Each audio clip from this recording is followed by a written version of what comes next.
animal testing today because it's easier to test without consent, and because no one notices if a few rats or mice or birds die. Killing is unethical regardless of the ease with which we can do it. That is why we stand resolved that the USFG should ban all testing that requires the use of animals. Requires defined as uses. This includes a company choosing to use specifically non-human test subjects.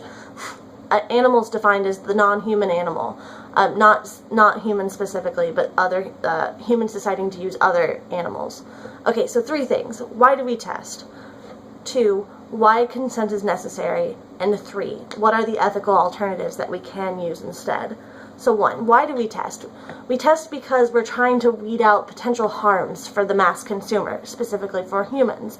Now this includes pain, suffering, damage, anything done to the individual while using the product, whether the product be a skincare lotion or some kind of product in that sense, or a medicine that they would take. We test products so that they don't cause harm for the masses. Now, we require companies to use, in order for companies to test on humans, we require that they get informed consent. And this is the second point. Now, informed consent means that the test subject knows there are dangers and that there are risks involved in the testing process.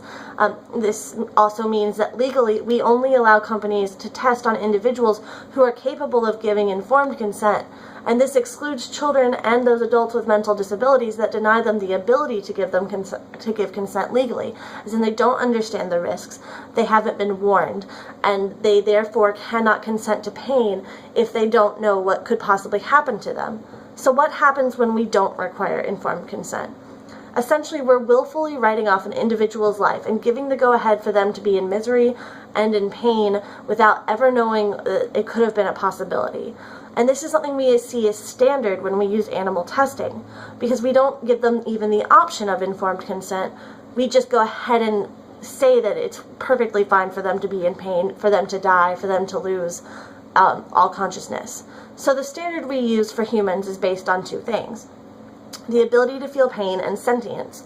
And in the 1700s, Descartes primarily tested on animals and started testing on animals, functioning under the assumption that they had neither the capability for either of these things. But even in his time, other scientists and philosophers contested this notion, and today we know that the non-human animals both are sentient, as in they seek out what is best for them. They will leave the sun and go into the shade. They will seek food. They will avoid predators. And we know very clearly that they feel pain. Now this sets up an ethical conundrum that we have to face, where we either choose to allow pain and harm to beings that can feel it, or we don't allow them to.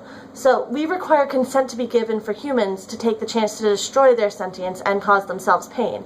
And the same rights must be given to non-human animals. They cannot give informed consent, and therefore they must not be used as test subjects for products that could alter their sentience or cause them pain. So finally, there are alternatives that are an ethical choice. We see skin reproduction and organ reproduction that is more specific and more efficient in showing how products actually relate to the skin. We see computer technology where microchips do essentially the same thing. And finally, we see human testing, which we think is a much more ethically viable way to test products, because this does allow for informed consent. It also ensures that doctors and producers and researchers are closely observing the test subject, and that they're on call to make sure that nothing bad happens, that anything that is bad that happens is taken care of immediately. We think this is a good standard to go after, and just because it would be easier to let animals die and to let them be in pain, we choose to make humans do the work to make sure their products are safe, and therefore end the practice of testing on animals now.